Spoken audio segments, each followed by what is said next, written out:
This track in the Odyssey does something I've never actually heard before in a real piece of music. It speeds up forever. Yet somehow, it never reaches a tempo that's too fast to play or hear.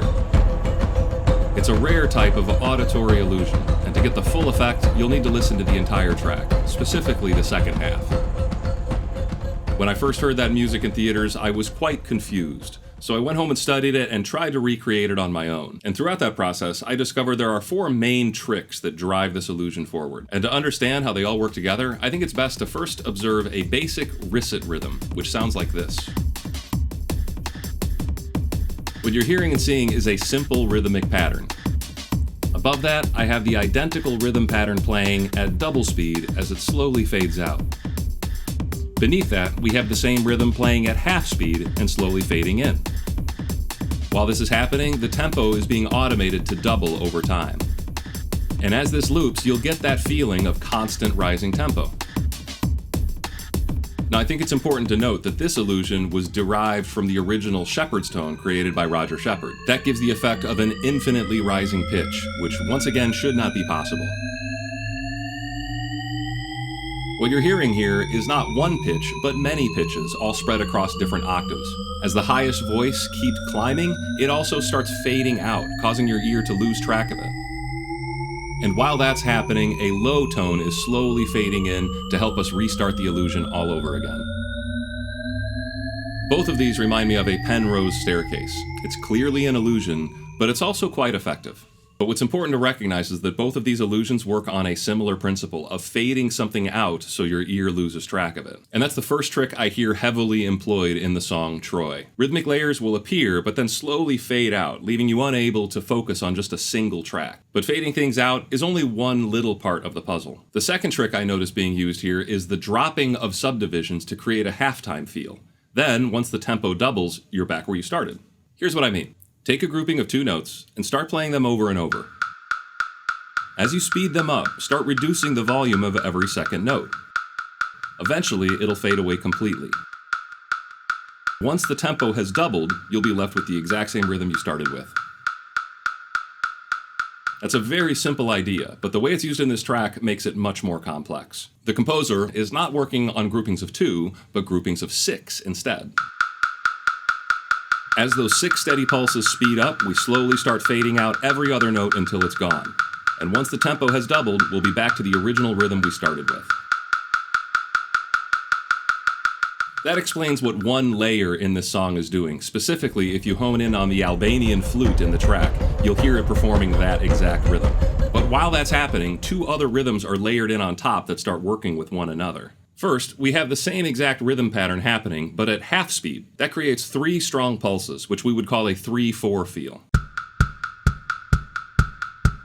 Next, we have the exact same pattern, but played at 1/3 speed. This creates 2 steady pulses, which we would call a 6-8 feel.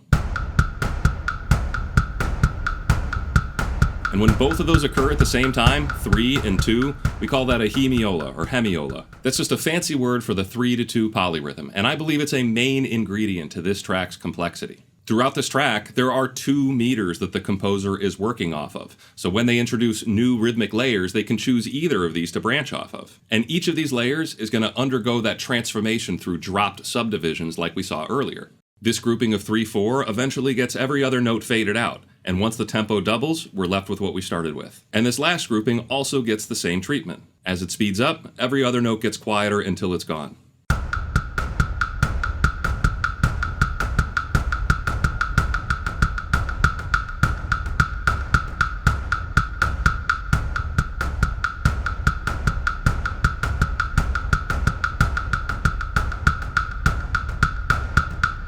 And what we have here is essentially a polyrhythmic fractal.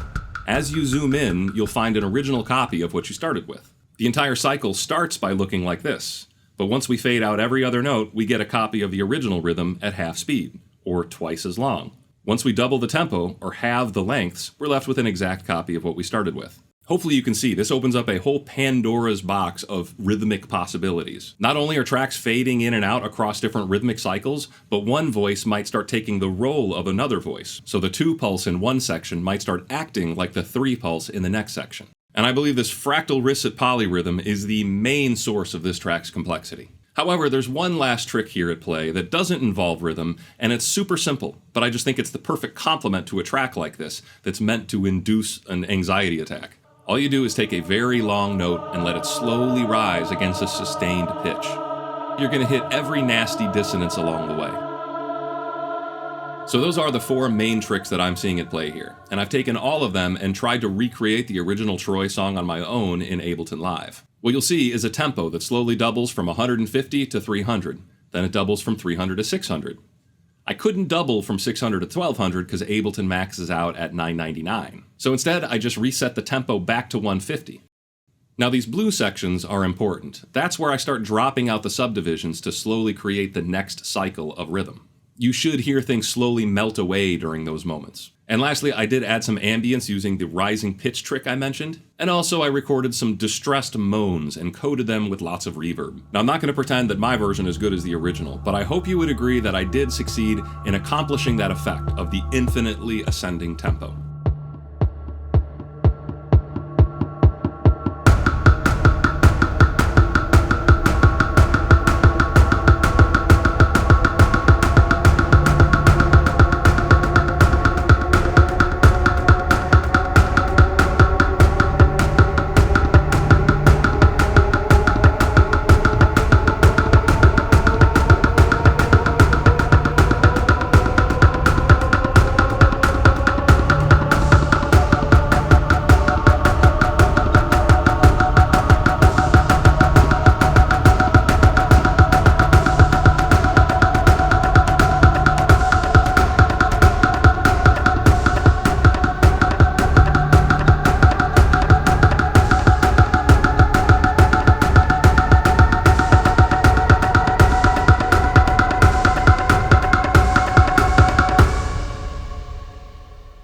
Now, to be completely honest, even after studying this track and trying to recreate it, I'm not quite sure exactly what's happening. I think there's other things going on that I just can't pick up on.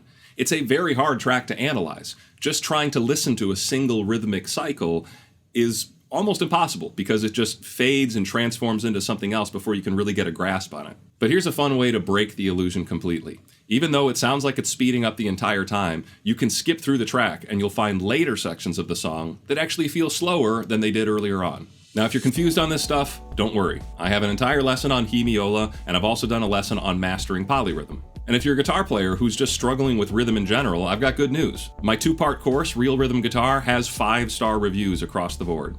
It teaches the basics of rhythm, but also gets into advanced stuff like polyrhythm and metric modulation, which is essentially what we've been doing here. But if you think I missed something in my analysis, please let me know in the comments below. Or if you liked this video and wanted to see more, please consider supporting my work over on Patreon or on my website. Both places will give you access to hundreds of videos that I haven't posted on YouTube, along with downloadable resources like practice tracks, MP3s, and PDFs, all things that should keep you learning for a long time. I've added those links below in the description, along with some other lessons that you might really enjoy if you enjoyed this one. So thanks for watching, and I'll see you next time.